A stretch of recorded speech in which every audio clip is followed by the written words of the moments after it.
хувьд бол болохоор бас Америкт ч бас 2 ресторан олон жил бас ажилласан. Ерөнхийд дагаач хүртэл нь явцсан тий. Тэгээ өдөр болгон махтай ажиллаж байсан учраас. Тэгээ өдөр болгон махтай ажиллана гэдэг чинь тэр махнаас амсч ирсэн таарна тий.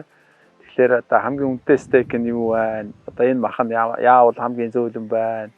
Тэгээ тэр чинь тэрний ардталтаа ресторан дэмий чинь дунд зэргийн чанарын мах аваад сайн чанарын мах болгоод ямар процессыг хийгдэх вэ? Яаж амтлуул энэ одоо энэ худалдаа авах нартай хөрөх үү те? Бид нар ресторан байлаа. Гэхдээ энэ бол олон жил дотор босч явсан учраас энэ дээрээ одоо ингээд тэгэхээр махны сайныг л идэх хэрэгтэй юм байна. За мэдээж хэрэг зөөлрүүлэх юм Монгол мал бол одоо байгалаараа явдаг. Мэдээж хэрэг хатуу хөтүү юмнууд бол туулдаг. Аль болох залуу үедээ зөөлөн болгоно. Гэхдээ бид бас нэг тодорхой хэмжээний нөгөө эйжинг буюу махныхаа чанарыг сайжруулахаа бодох хэрэгтэй.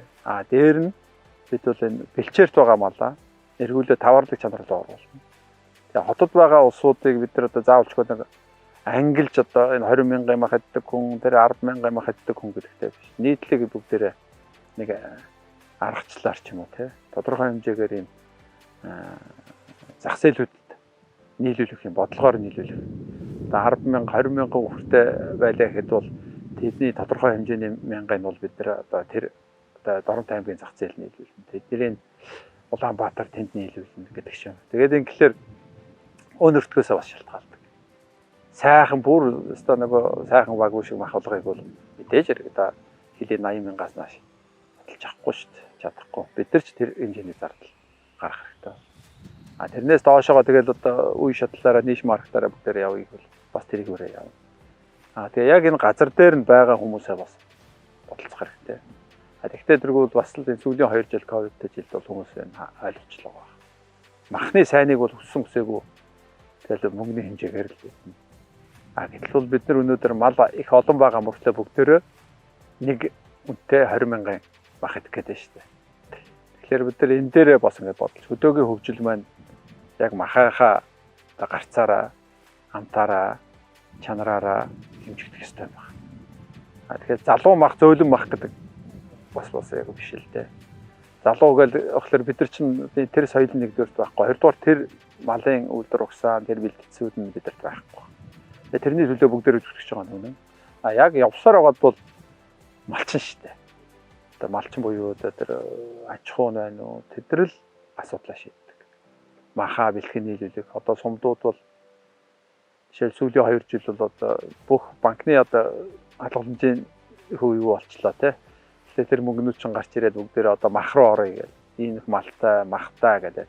Гэтэл бүгдээрээ 11 сар нэдлал хөлдөө махтайгаа л орж ирнэ шүү дээ. Тэгэхээр нойтон мах бидэрт байхгүй. Улаанбаатар нойтон мах гэхлээр хаанаас ямар юм яаж ирсэн тодорхой. Тэгэхээр хүссэн хүсээгүй бид нар нэг тодорхой хэмжээгээр тодорхой аж ахуйнуудыг бий болгоод тэрийг материалжуул ингээд баталгаажуулчихсан. Стандарт бол зөндөө бий. Зөндөө тэр хаас бомч байна уу одоо юу ч байна стандартд олон бай. Ариун зүрэ.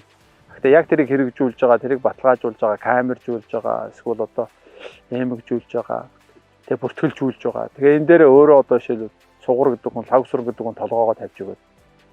Манайх нэг толгоогоо би өгөхөд бэлэн байна гэдэг зүгээр тэр хэлэх биш. Яг эднийхээс авал хамгийн дээр гэдэг тэр үүднээсээ бид нар бас хариуцлагын тогтолцоонд орох хэрэгтэй.